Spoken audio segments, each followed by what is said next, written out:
think it might be happening. They jumped from like 7 to 8 minutes apart to like 2 to 3 minutes apart. Oh, I'm getting another one.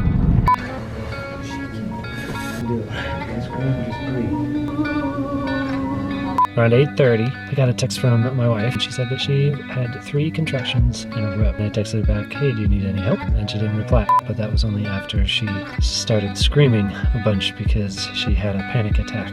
After a lot of pushing, Lily Etta Alice came into the world.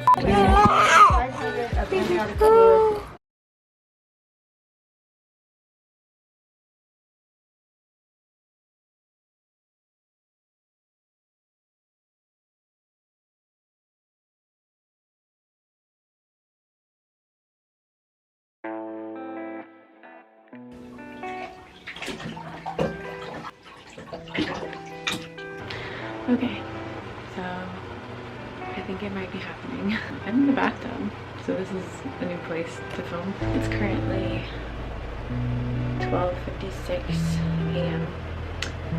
on September 6th. Went to bed around 10:30-ish, closer to 11, and I haven't been able to sleep because I have been having tightness in my belly and what I believe are labor contractions.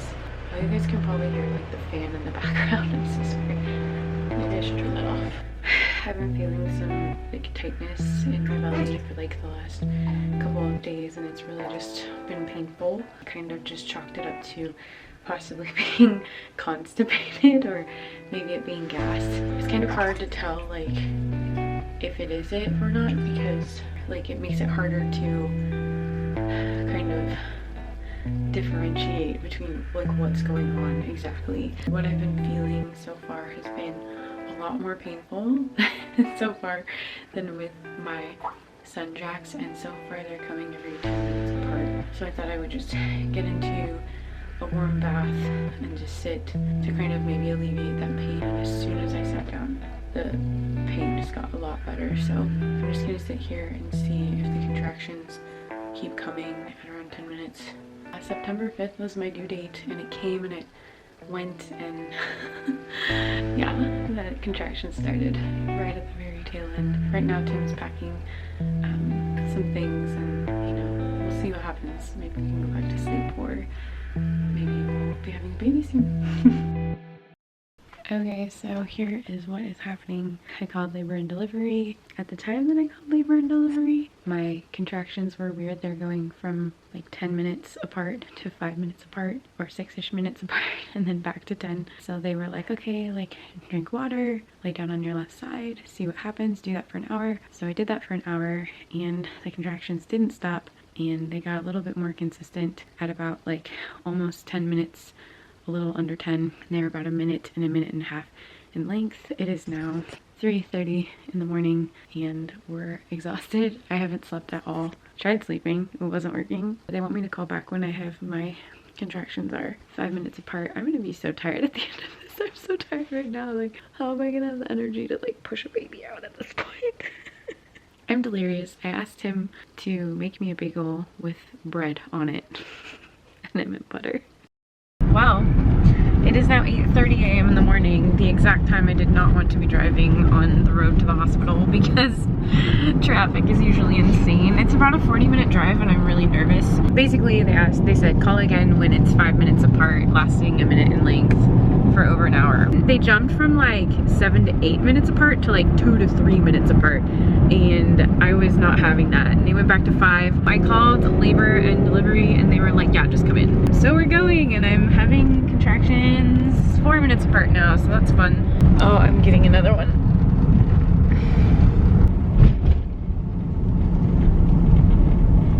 Even though I started laboring right before we went to bed, today is Labor Day. So taking that to a whole new meeting, I think the joke is on me. Hopefully we'll update you guys when we get to the hospital and we get situated. So we've been here for a while. I don't know when we got here actually. Around 9. And it's 10:40, almost 11. And they just came in and they checked me, and I am 4 centimeters dilated. But unfortunately my contractions are spacing out further apart. I had a weird double contraction that like went up and came down and then stayed kind of not all the way down and then went back up again. That was pretty weird. So I'm hoping they don't send us home in 2 hours, but yeah. Tim, do you have anything you want to say? I'm excited and I'm tired and I don't know what else to say. Yeah. I forgot to pick up the camera and kind of explain what's going on. Tim was in and out. Okay. And I'm having a contraction. Here, I'm just gonna put this here.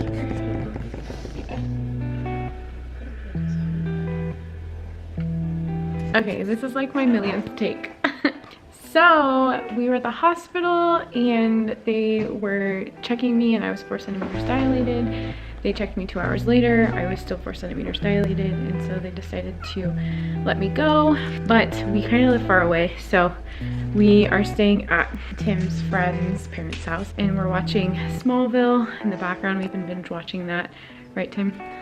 If my contractions go back to 2 to 3 minutes apart, my water breaks. If there's like something crazy that happens, then we would go back to the hospital. Just hoping that my water breaks so I can go and sit at the hospital and not have to drive back home. But if nothing happens by like 7, when that's usually when the traffic dies down, we're gonna have to go back home. I'm gonna go eat In-N-Out because I'm starved and get through these contractions. I don't know, I'm feeling like really intense pressure just in general in the pelvic area, like all over it. Anyway, I'm gonna go.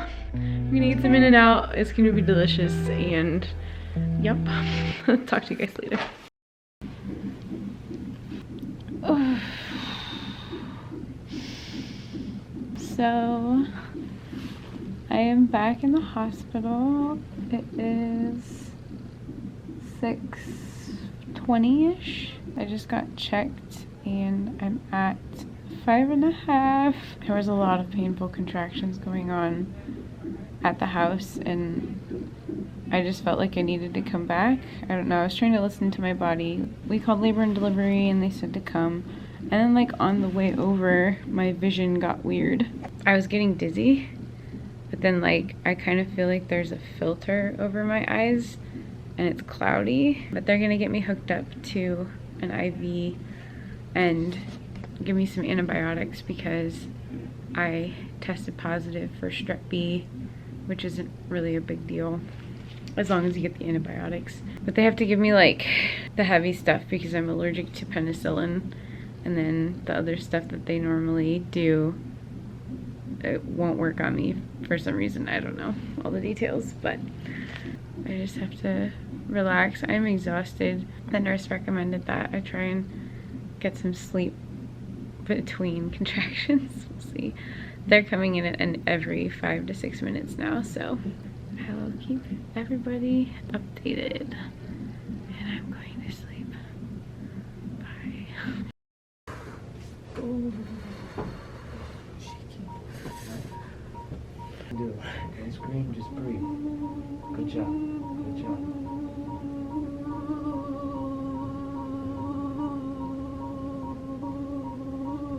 Deep breath in. Good job.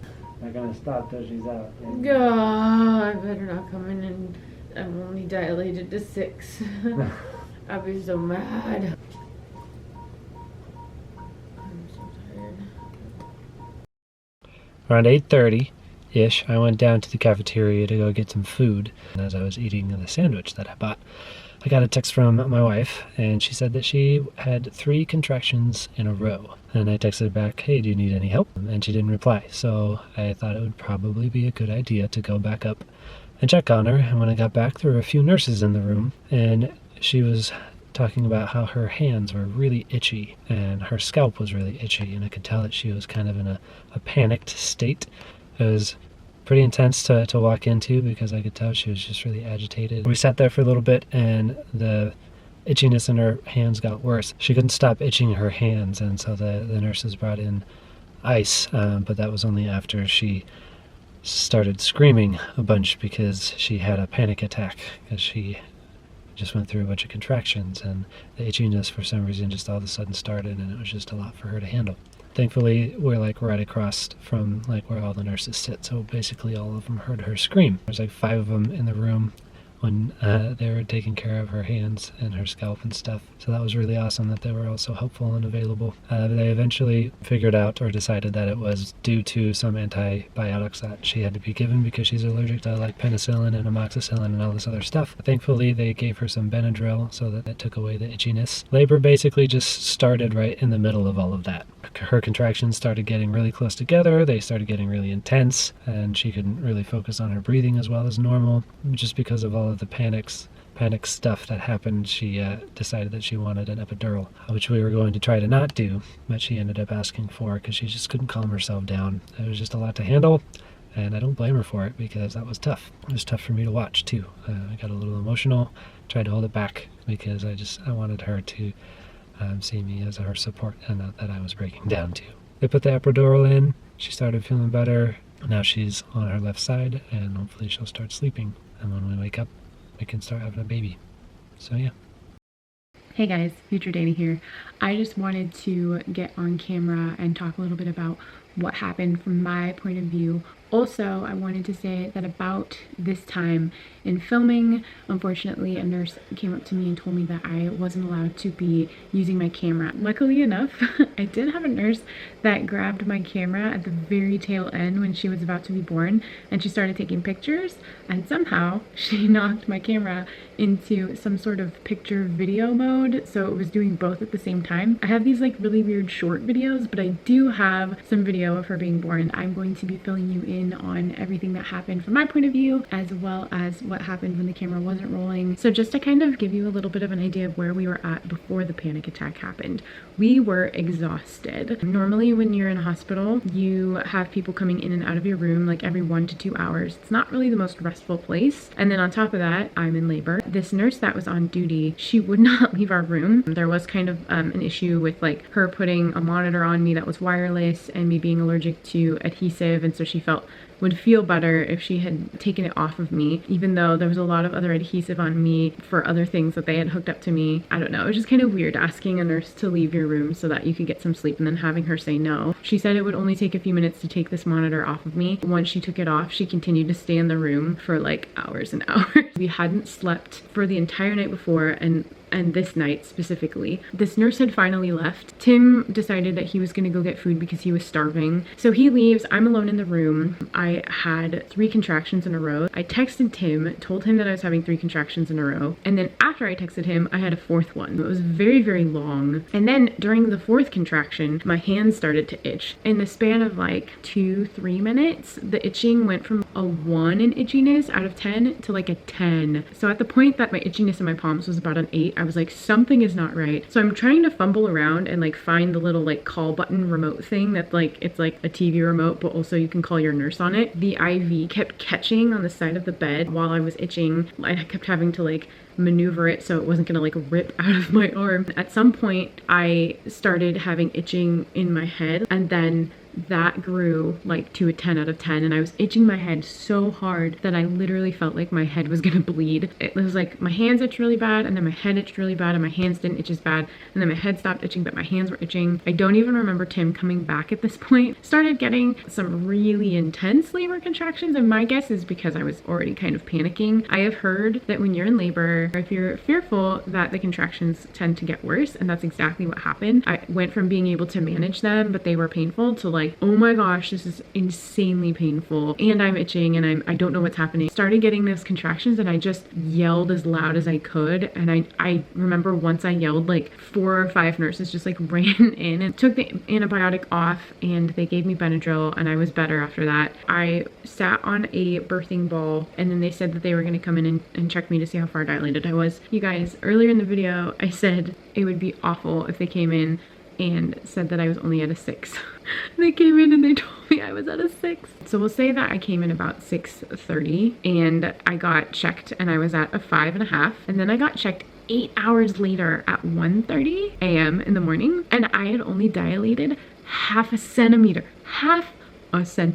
like what? My ultimate goal going into this birth experience was to have a VBAC. And I realized at this point that I was so incredibly tired and that I was so panicked that it would take a lot of energy just to calm myself down fully, not have the adrenaline running as high as it was. And then I might not be able to have a VBAC at the end because I just have literally zero energy. Or I could get the epidural, hopefully get some sleep, and have the energy to push my baby out at the end. So I decided to go with that. That's what made the most sense to me. I got up to use the bathroom. I came back. I felt the baby kick and I felt a huge pop and my water just broke there on the floor. They placed me on my left side after I got the epidural. I got to sleep for an hour. I woke up in a lot of pain. The epidural was wearing off, which I've heard can happen sometimes. I ended up having to have some guy come in and give me more medicine through my IV. They turned me on my right side. I slept for another hour. Same thing happened on my right side. At this point, they decided to check me. You guys, okay, keep in mind, I just told you that it took me 8 hours to dilate 0.5 centimeter, and then it took 2 hours for me to go from a 6 to a 10.